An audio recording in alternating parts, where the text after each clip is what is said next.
घने जंगलों के बीच एक स्वर्ण महल था जहां हर दीवार पर सोने की कलाकृतियां चमकती थीं। उस महल के राजा के पास एक अनोखी चिड़िया थी जिसका रंग सोने जैसा चमकता था, और जब वह गाती थी तो उसके सुरों से हर कोई मोहित हो जाता था। लेकिन यह चिड़िया किसी भी पिंजरे में कैद नहीं थी। वह राजा की सबसे प्रिय थी और पूरे राज्य में स्वतंत्र रूप से उड़ती थी। राजा ने आदेश दिया था कि कोई भी इसे नुकसान नहीं पहुंचा सकता। लेकिन इस चिड़िया का एक रहस्य था। यह केवल उन्हीं के पास जाती थी जिनके दिल में सच्चाई और प्रेम होता था।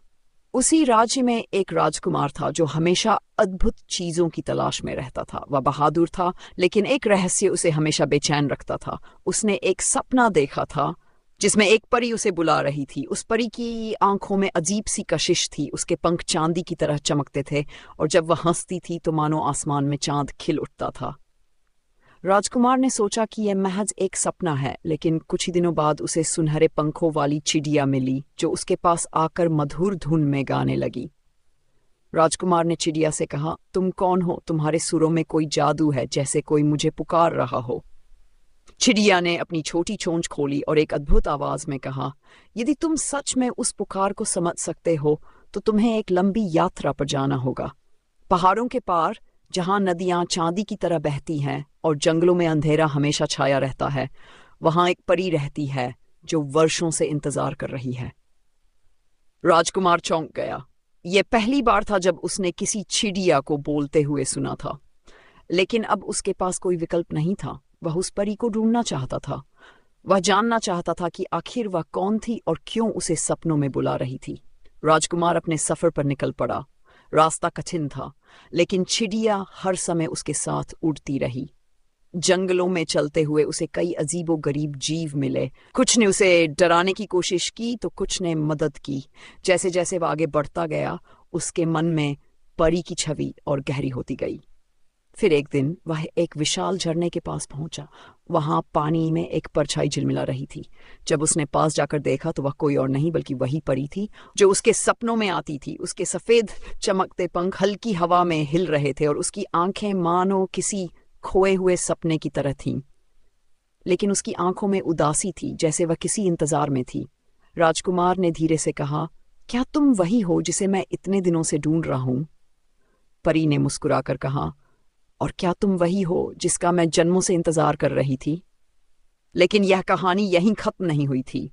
परी को मुक्त करने के लिए राजकुमार को अब सबसे कठिन परीक्षा देनी थी। वह परीक्षा क्या थी? क्या राजकुमार परी को बचा पाया? और सुनहरी चिड़िया का क्या हुआ? राजकुमार की आंखों में हैरानी थी। परी की मुस्कान के पीछे छिपे दर्द को वह महसूस कर सकता था। वह उसके पास जाने को बढ़ा, लेकिन जैसे ही उसने कदम बढ़ाया, एक अदृश्य दीवार ने उसे रोक दिया। उसने अपने हाथ से छूने की कोशिश की, लेकिन कुछ भी नहीं हुआ। परी ने धीरे से कहा, तुम मुझे छू नहीं सकते जब तक कि तुम मेरी परीक्षा पास न कर लो। राजकुमार ने पूछा, कैसी परीक्षा? परी की आंखों में एक अजीब सी चमक उभरी। उसने आकाश की ओर देखा। राजकुमार की आंखों में हैरानी थी। परी की मुस्कान के पीछे छिपे दर्द को वह महसूस कर सकता था। वह उसके पास जाने को बढ़ा, लेकिन जैसे ही उसने कदम बढ़ाया, एक अदृश्य दीवार ने उसे रोक दिया। उसने अपने हाथ से छूने की कोशिश की, लेकिन कुछ भी नहीं हुआ। परी ने धीरे से कहा, तुम मुझे छू नहीं सकते जब तक कि तुम मेरी परीक्षा पास न कर लो। राजकुमार ने पूछा, कैसी परीक्षा? परी की आंखों में एक अजीब सी चमक उभरी। उसने आकाश की ओर देखा, जहां बादल तेजी से घूम रहे थे। ठंडी हवा तेज हो गई थी और चारों ओर सन्नाटा पसर गया। अचानक झरने के पानी से एक आकृति निकली। एक काले रंग का दैत्य जिसकी आंखें लाल अंगारों की तरह जल रही थीं। उसने गहरी आवाज में कहा, अगर तुम्हें इस परी को मुक्त करना है तो तुम्हें 3 कठिन परीक्षाएं देनी होंगी। राजकुमार घबराया नहीं। उसने अपनी तलवार कसकर पकड़ ली और कहा, जो भी हो, मैं तैयार हूं। दैत्य ने पहली परीक्षा बताई, तुम्हें उस सुनहरे वन में जाना होगा जहां पेड़ों के पत्ते भी सोने के होते हैं। वहां एक विशाल वृक्ष है जिसके फल चांदी की तरह चमकते हैं, लेकिन उस वृक्ष की रक्षा एक जहरीला नाग करता है। अगर तुम बिना नाग को मारे उस वृक्ष का फल ला सके तो तुम पहली परीक्षा जीत जाओगे। राजकुमार तुरंत चल पड़ा। सुनहरी चिड़िया अब भी उसके साथ थी, लेकिन इस बार वह कुछ नहीं बोली। जंगल की गहराई में पहुंचते ही उसे वह विशाल वृक्ष दिखा जिसके पत्तों से सूर्य की किरणें टकराकर चारों ओर रोशनी फैला रही थीं। लेकिन उसकी जड़ के पास एक विशाल नाग कुंडली मारे बैठा था। उसकी फुफकार से ही पेड़ की जड़ें कांप रही थीं। राजकुमार ने अपनी तलवार निकाल ली, लेकिन तभी चिड़िया उसकी कलाई पर बैठ गई और हल्की सी चोंच मारकर बोली, अगर तुम इसे मारोगे तो तुम सच्चे प्रेम और भक्ति की परीक्षा में हार जाओगे। इस परीक्षा में जीतने के लिए तुम्हें युद्ध नहीं बल्कि अपने हृदय की शक्ति का उपयोग करना होगा। राजकुमार समझ गया। उसने तलवार नीचे रख दी और धीरे धीरे नाग के पास गया। उसकी आंखों में डर नहीं बल्कि दया थी। उसने अपने हाथ से पानी लिया और नाग के सामने रख दिया। नाग ने पहले उसे घूरा, फिर धीरे धीरे पानी पिया और चुपचाप एक ओर चला गया। राजकुमार ने मुस्कुराते हुए पेड़ से चांदी का फल तोड़ा और परी के पास लौट आया। दैत्य ने गहरी आवाज में कहा, पहली परीक्षा पार कर ली, लेकिन अगली और कठिन होगी। दूसरी परीक्षा थी सागर की सबसे गहरी गुफा में जाना, जहां एक अमूल्य नीलम छिपा है। लेकिन उस गुफा की रक्षा एक राक्षसी करती है जो हर आगंतुक को पत्थर बना देती है। यदि तुम बिना उसे देखे नीलम निकाल लाए तो दूसरी परीक्षा पार कर जाओगे। राजकुमार सागर की ओर बढ़ा, लेकिन इस बार परी की आंखों में चिंता थी। उसने कहा, यह परीक्षा सबसे कठिन है। जो भी उस राक्षसी की आंखों में देखता है वह पत्थर बन जाता है। राजकुमार ने कहा, लेकिन अगर मैं उसकी आंखों में नहीं देखूं तो? परी ने कहा, तो तुम बच जाओगे, लेकिन तुम्हें उसे मात देने के लिए बुद्धिमानी दिखानी होगी। राजकुमार सागर के पास पहुंचा जहां लहरें गरज रही थीं। वह गुफा में घुसा जहां चारों ओर अंधेरा था। तभी सामने एक विशाल छाया उभरी। राक्षसी की आंखें चमक रही थीं, लेकिन राजकुमार ने उसकी आंखों में देखने के बजाय पानी की सतह में उसका प्रतिबिंब देखा। उसने छत से अपनी डाल को उल्टा करके रखा, जिससे राक्षसी की ही परछाई उसे वापस दिख गई, और देखते ही देखते राक्षसी खुद पत्थर बन गई। राजकुमार ने नीलम उठाया और वापस परी के पास आया। दैत्य थोड़ा विचलित हुआ, लेकिन फिर गंभीर स्वर में बोला, तुमने यह भी जीत लिया। अब आखिरी परीक्षा बाकी है। तुम्हें अब अपने सबसे प्रिय को त्यागना होगा। तुम्हारी सबसे प्रिय चीज क्या है? राजकुमार सोच में पड़ गया। उसे अपना महल, अपनी तलवार, अपनी शक्तियां याद आईं, लेकिन फिर उसकी नजर सुनहरी चिड़िया पर गई। उसे एहसास हुआ कि उसने अपने सफर में इस चिड़िया से सबसे अधिक प्रेम किया था। दैत्य ने कहा, अगर तुम इसे हमेशा के लिए छोड़ सकते हो तो परी तुम्हारी हो सकती है। राजकुमार का दिल डूब गया। सुनहरी चिड़िया अब तक हमेशा उसके साथ रही थी, हर कठिन समय में उसे रास्ता दिखाया था, लेकिन अब उसे इसे खोना था। चिड़िया मुस्कुराई और धीरे से बोली, राजकुमार, तुमने सच्ची भक्ति और प्रेम को समझ लिया है। त्याग ही सबसे बड़ी परीक्षा होती है। अगर तुम मुझे जाने दो तो तुम अपनी असली मंजिल पालोगे। राजकुमार ने धीरे से चिड़िया को मुक्त कर दिया। चिड़िया हवा में उड़ गई और जैसे ही उसने उड़ान भरी, एक चमत्कार हुआ। चिड़िया का शरीर प्रकाश में बदलने लगा और वह परी में बदल गई। राजकुमार की आंखों में हैरानी थी। परी ने मुस्कुराकर कहा, मैं ही वह परी थी जिसे तुम खोज रहे थे। ये मेरी परीक्षा थी कि क्या तुम सच में त्याग कर सकते हो, और तुमने सिद्ध कर दिया। दैत्य गायब हो गया। झरना सोने की धाराओं में बदल गया और आकाश से फूलों की वर्षा होने लगी। परी और राजकुमार एक दूसरे की ओर बढ़े और पहली बार राजकुमार ने परी का हाथ अपने हाथों में लिया। उनकी प्रेम कथा अमर हो गई। परी और राजकुमार ने मिलकर एक नया राज्य बनाया जहां प्रेम, त्याग और भक्ति सबसे बड़ी शक्ति मानी गई। और जब भी हवा में मीठा संगीत गूंजता था, लोग कहते थे कि वह सुनहरी चिड़िया अब भी आसमान में उड़ रही है, अपने गीतों से प्रेम और भक्ति का संदेश दे रही है। राज्य में खुशियों की बहार थी। चारों ओर दीप जल रहे थे, फूलों की वर्षा हो रही थी और हर कोई उस चमत्कारिक प्रेम कथा की चर्चा कर रहा था। राजकुमार और परी का मिलन किसी स्वप्न से कम नहीं था, लेकिन यह केवल एक अंत नहीं बल्कि एक नई शुरुआत थी। राजकुमार और परी ने मिलकर एक ऐसा राज्य बसाया जहां प्रेम, त्याग और सच्चाई सबसे बड़ा धन माना जाता था। लेकिन परी के मन में एक और प्रश्न था। उसने एक दिन राजकुमार से कहा, हमारा प्रेम तो स्वर्ण से भी मूल्यवान है, लेकिन क्या हम अपने राज्य को इस प्रेम की शक्ति से सुरक्षित रख सकते हैं? क्या हर कोई त्याग और सच्चाई को समझ पाएगा?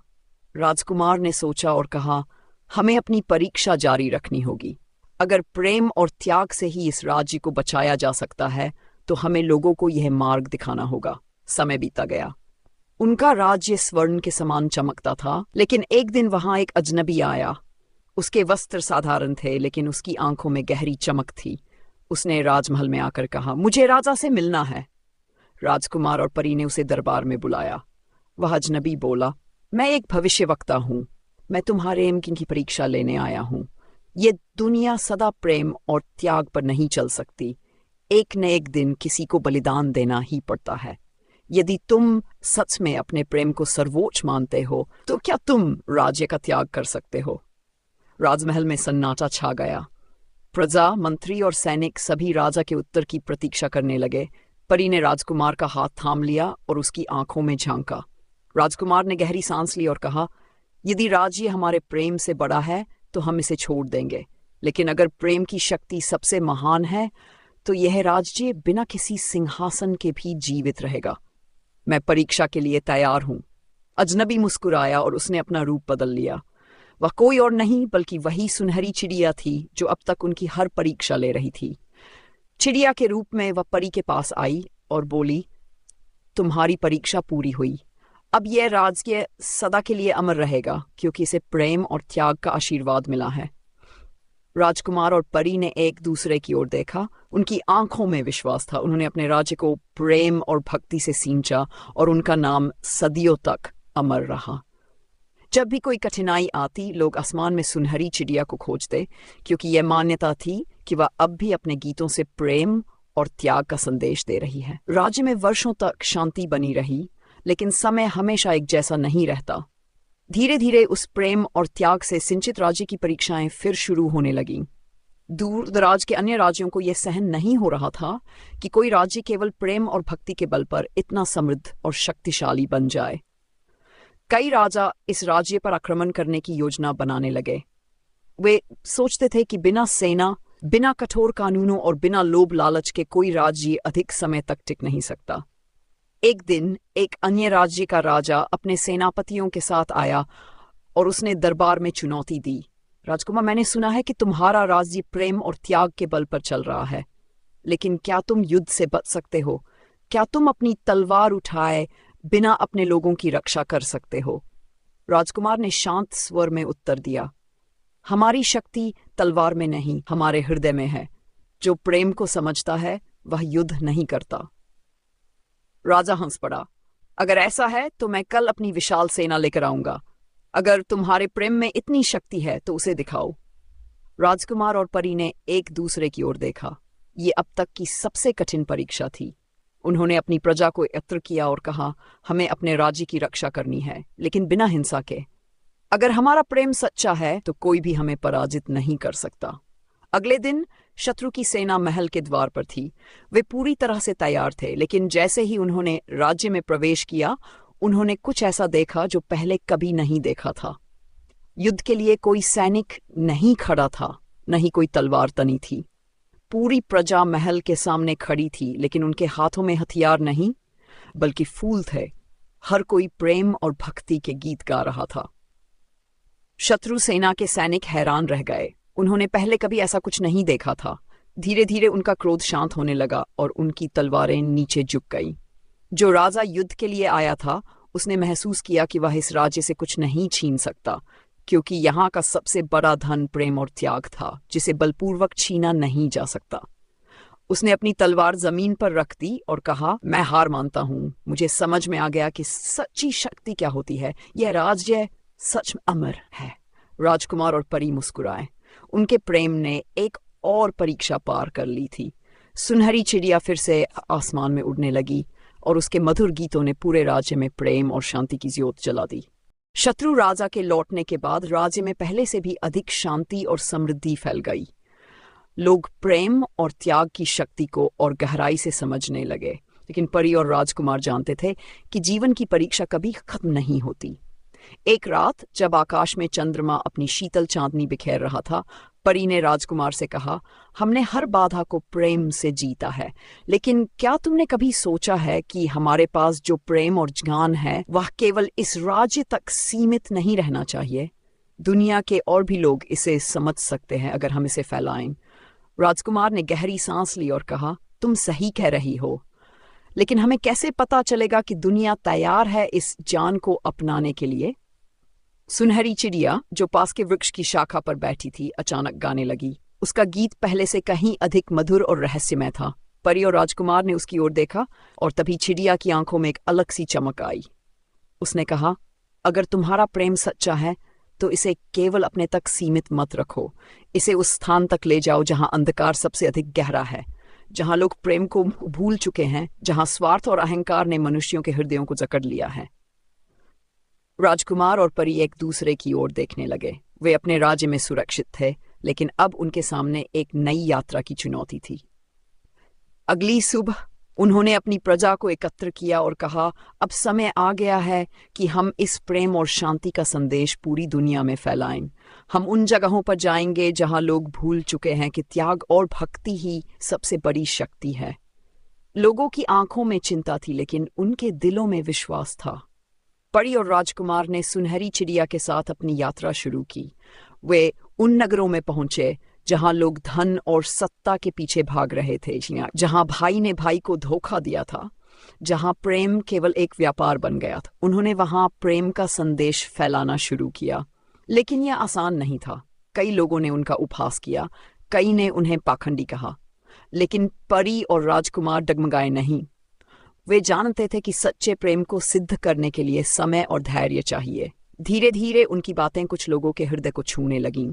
जो लोग एक दूसरे से द्वेष रखते थे, वे सोचने लगे कि शायद प्रेम और त्याग ही जीवन का सच्चा अर्थ है। लेकिन तभी एक नई समस्या आई। एक शक्तिशाली सम्राट जो वर्षों से अपनी शक्ति और क्रूरता के लिए प्रसिद्ध था, उसने परी और राजकुमार को बंदी बनाने का आदेश दिया। उसने सुना था कि वे लोगों को प्रेम और शांति का संदेश दे रहे हैं और उसे यह स्वीकार नहीं था। वह डरता था कि अगर लोग प्रेम और त्याग को समझने लगे तो उसकी सत्ता कमजोर हो जाएगी। राजकुमार और परी को लोहे की जंजीरों में बांधकर उसके दरबार में लाया गया। सम्राट ने ठाका लगाते हुए कहा, तो तुम वही हो जो लोगों को शक्ति छोड़ने और प्रेम को अपनाने के लिए कह रहे हो? क्या तुम्हें नहीं पता कि इस दुनिया में केवल तलवार की ताकत चलती है? राजकुमार ने शांत स्वर में कहा, शक्ति केवल तलवार से नहीं, हृदय से भी आती है, और सच्ची शक्ति प्रेम में होती है, न कि भय में। सम्राट क्रोधित हो गया। उसने आदेश दिया कि राजकुमार और परी को कारागार में डाल दिया जाए और सुबह उनके लिए दंड निर्धारित किया जाएगा। लेकिन आधी रात को, जब आकाश बादलों से ढका हुआ था और महल के पहरेदार सो रहे थे, सुनहरी चिड़िया राजकुमार और परी की जेल के पास आई। उसने अपना मधुर गीत गाना शुरू किया और उसके गीतों से जंजीरें अपने आप खुलने लगीं। राजकुमार और परी चुपचाप जेल से बाहर निकले, लेकिन वे भागे नहीं। वे सीधे सम्राट के कक्ष में पहुंचे। सम्राट गहरी नींद में था, लेकिन जैसे ही सुनहरी चिड़िया ने गाना शुरू किया, उसकी आंखें खुल गई। उसने पहली बार अपने चारों ओर देखा। वह सोने और हीरे से जड़े कमरे में था, लेकिन उसके भीतर गहरा खालीपन था। उसने पहली बार महसूस किया कि उसके पास सब कुछ था, लेकिन फिर भी वह अकेला था। राजकुमार ने कहा, सम्राट, तुम शक्ति से दुनिया जीत सकते हो, लेकिन क्या तुमने कभी किसी का हृदय जीता है? सम्राट ने कोई उत्तर नहीं दिया। वह केवल सुनहरी चिड़िया के गीत को सुनता रहा। धीरे धीरे उसकी आंखों से आंसू बहने लगे। वर्षों बाद उसने अपने भीतर एक अजीब हल्कापन महसूस किया। अगली सुबह सम्राट ने घोषणा की कि वह अब तलवार की नहीं, बल्कि प्रेम की राह पर चलेगा। उसने अपने राज्य को शांति और भक्ति के मार्ग पर ले जाने का प्रण लिया। राजकुमार और परी मुस्कुराए। उनकी यात्रा अभी खत्म नहीं हुई थी। वे जानते थे कि अभी भी बहुत से स्थान थे जहां प्रेम का प्रकाश फैलाना था। और सुनहरी चिड़िया, जो अब तक आसमान में उड़ रही थी, अपने गीतों से यह संदेश देती रही कि सच्ची शक्ति न तलवार में है, न ही सिंहासन में। सच्ची शक्ति केवल प्रेम और त्याग में है। परी और राजकुमार ने अपने प्रेम, त्याग और भक्ति से न जाने कितने हृदयों को बदल दिया, न जाने कितने अंधकार में डूबे स्थानों को प्रेम और प्रकाश से भर दिया। उनकी यात्रा ने दुनिया को यह सिखाया कि सच्ची शक्ति न तलवार में है, न धन संपत्ति में, बल्कि विश्वास और एकता में है। समय बीता गया, लेकिन उनका संदेश अमर हो गया। लोग आज भी उनकी कहानियां सुनाते हैं, उनके त्याग और प्रेम की गाथाएं गाते हैं। सुनहरी चिड़िया अब भी आसमान में उड़ती है, उन हृदयों तक प्रेम और भक्ति का संदेश पहुंचाने के लिए जो इसे सुनने के लिए तैयार है। जीवन में कई कठिनाइयां आएंगी, लोग गिराएंगे, परखेंगे, संदेह करेंगे, लेकिन जो प्रेम और विश्वास के मार्ग पर चलता है वह कभी पराजित नहीं होता। सच्ची जीत वही होती है जो दूसरों के दिलों को प्रेम से भर दे, जो अंधकार को उजाले में बदल दे। इसलिए जीवन में चाहे जितनी भी मुश्किलें आएं, कभी प्रेम और भक्ति का मार्ग मत छोड़ो, क्योंकि अंत में जीत हमेशा उसी की होती है जो सच्चाई और प्रेम के साथ चलता है।